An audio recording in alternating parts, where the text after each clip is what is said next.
प्रिय मित्रों, हम सबके जीवन में कठिन परिस्थितियां आती हैं। ऐसा कोई व्यक्ति नहीं है जिसने जीवन में संघर्ष ना किया हो, परंतु एक महत्वपूर्ण सवाल यह है कि इन परिस्थितियों में हम खुश कैसे रह सकते हैं। श्री कृष्ण ने गीता में कहा है कि हमारा अधिकार केवल कर्म करने में है, न कि उसके फल में। इसका मतलब यह है कि हमें फल की चिंता किए बिना अपने कर्तव्यों का पालन करना चाहिए। अगर हम परिणामों के बारे में सोचते रहेंगे तो चिंता और तनाव हमारे जीवन का हिस्सा बन जाएंगे। इसलिए हमें अपने काम पर ध्यान केंद्रित करना चाहिए और इसे पूरी निष्ठा और समर्पण के साथ करना चाहिए। कठिनाइयों में खुश रहने का एक और तरीका है सकारात्मक सोच।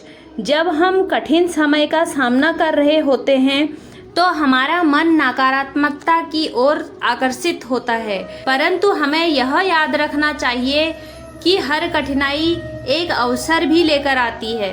हमें उस अवसर को देखना चाहिए और सकारात्मक सोच के साथ आगे बढ़ना चाहिए।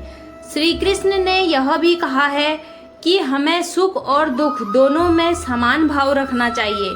जीवन में उतार चढ़ाव आते रहते हैं, परंतु अगर हम इन पर ध्यान देना बंद कर देंगे और अपने मन को स्थिर रखेंगे तो हम कठिनाइयों का सामना आसानी से कर सकते हैं।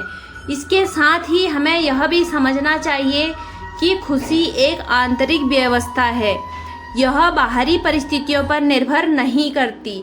अगर हमारा मन शांत है और हम संतुलित हैं तो हम कठिन समय में भी खुश रह सकते हैं। हमें छोटी छोटी बातों में खुशी ढूंढनी चाहिए और उसे संजोना चाहिए। अंत में याद रखें कि यह समय भी बीत जाएगा। कठिन समय हमेशा के लिए नहीं होता।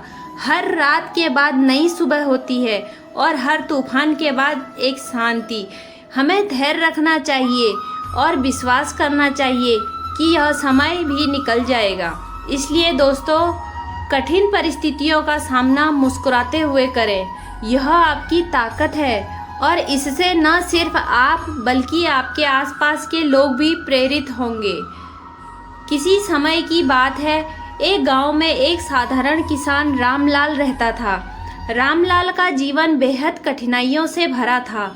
उसकी फसलें अक्सर खराब हो जाती थी, आर्थिक स्थिति भी कमजोर थी और परिवार में भी अनेक समस्याएं थी।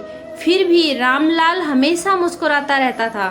गांव के लोग उसे देखकर हैरान होते थे और सोचते थे कि इतनी समस्याओं के बावजूद वह इतना खुश कैसे रह सकता है।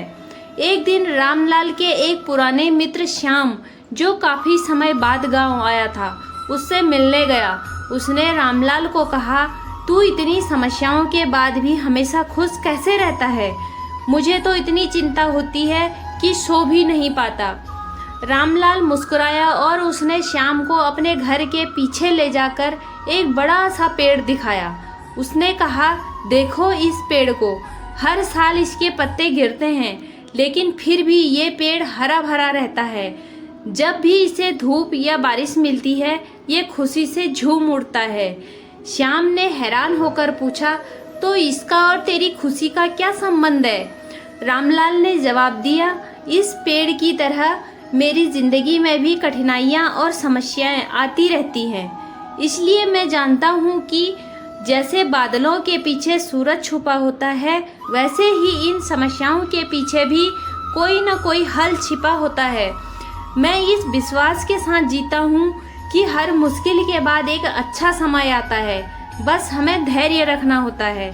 श्याम ने रामलाल की बात को समझा और महसूस किया कि खुश रहने का रहस्य समस्याओं में छिपा नहीं होता, बल्कि उन्हें देखने के नज़रिए में होता है। जब हम यह मान लेते हैं कि कठिनाइयाँ भी अस्थायी हैं और हर मुश्किल के बाद अच्छा समय आएगा, तो हम खुद को हल्का और खुश महसूस कर सकते हैं। दोस्तों, कठिन समय में खुश रहने का सबसे बड़ा मंत्र है धैर्य और विश्वास। जब हम यह समझ जाते हैं कि हर कठिनाई के पीछे एक सीख छिपी हुई है और एक समाधान छिपा हुआ है, तो हम खुद को संतुलित और खुश रख सकते हैं। समस्याएं तो जीवन का हिस्सा हैं, लेकिन उन्हें सकारात्मक दृष्टिकोण से देखने का हुनर हमें वास्तविक खुशी देता है। धन्यवाद।